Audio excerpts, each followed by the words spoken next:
ఓం శ్రీ మహాగణాధిపతయే నమ. ఓం శ్రీ గురుభ్యో నమ. ఓం నమశివాయ. శివపురాణంలో ఈరోజు వైవస్వత మనువు గురించి తెలుసుకుందాం. గురుదేవ, వైవస్వత మనువు ఎవరు? అతని వృత్తాంతమేది వివరించండి అన్నాడు కృష్ణశర్మ. చెప్పటం ప్రారంభించాడు రత్నాకరుడు. సూర్య భగవానుడి భార్య సంజ్ఞాదేవి, వారి కుమారుడు వైవస్వత మనువు.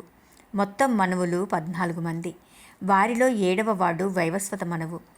మొదటి 6 మనువుల పాలనాకాలము ముగిసిపోయిన తర్వాత వారంతా దేవతలతో కలిసి స్వర్గానికి వెళ్ళిపోయారు. అప్పుడు దేవతలు వైవస్వతుని రాజ్యము పాలించమని దీవించారు.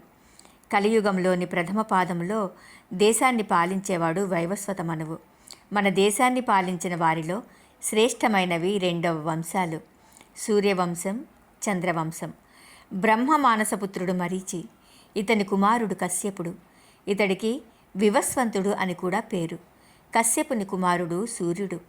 సూర్యునికి కుమారుడు వైవస్వతుడు. ఈ రకంగా సూర్యవంశము వృద్ధి పొందింది. వైవస్వతుని కుమారుడే ఇక్ష్వాకువు.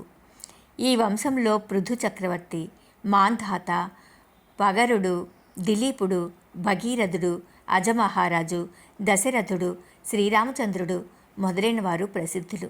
ఈ వంశంలో అతి ముఖ్యమైనవాడు శ్రీరామచంద్రుడు. త్రేతాయుగము ఆఖరి భాగంలో రావణ సంహారం చేశాడు. ఆయన కుమారులే లవకుశులు. వైవస్వత మనువు కుమార్తె ఇళ. ఈమెకు చంద్రుడి కుమారుడైన బుద్ధుడికి వివాహం జరిగింది. వీరి కుమారుడు పురూరవుడు. ఈ రకంగా చంద్రవంశము అభివృద్ధి చెందింది. ఈ వంశంలో దుష్యంతుని కుమారుడు భరతుడు, ప్రదీపుడు ఉదయించారు. ప్రదీపుని కుమారుడే శంతనుడు. ఇతని కుమారుడు గాంధేయుడు. శంతనునికి మత్స్యగంధి యందు పుట్టిన వారే విచిత్రవీర్యుడు, చిత్రాంగదుడు. వీరికి అంబికా అంబాలికలతో వివాహమైంది. కానీ వారికి సంతానము లేదు. తల్లి ఆనతి ప్రకారము వ్యాసుడికి అంబిక యందు ధృతరాష్ట్రుడు, అంబాలిక యందు పాండురాజు, ఇంటి దాసియందు విదురుడు జన్మించారు. ధృతరాష్ట్రుని కుమారులు కౌరవులు, పాండురాజు కుమారులు పాండవులు. అర్జునుడికి సుభద్ర యందు పుట్టినవాడు అభిమన్యుడు. అభిమన్యుని కుమారుడు పరీక్షిత్తు. ఇతని కుమారుడు జనమేజయుడు. సర్పయాగం చేసిన మహారాజు. మహాభారత వైశంపాయనుడి ద్వారా విన్న మహానుభావుడు ఇతడే. మహాభారతంలో పాటుగా 18 పురాణాలు వ్రాసినవాడు వ్యాసుడు. వశిష్ఠ మహర్షి కుమారుడు శక్తి. అతని కుమారుడు పరాశరుడు. పరాశరుడు దేశాటన చేస్తూ మార్గమధ్యంలో దాశరాజు కుమార్తె మత్స్యగంధిని చూసి మోహించాడు.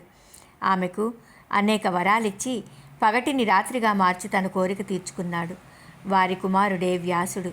మహాభారతం రాయటమే కాకుండా అందులోని కథతో ప్రత్యక్ష సంబంధం కలిగినవాడు. వ్యాసుని కుమారుడు శుకుడు.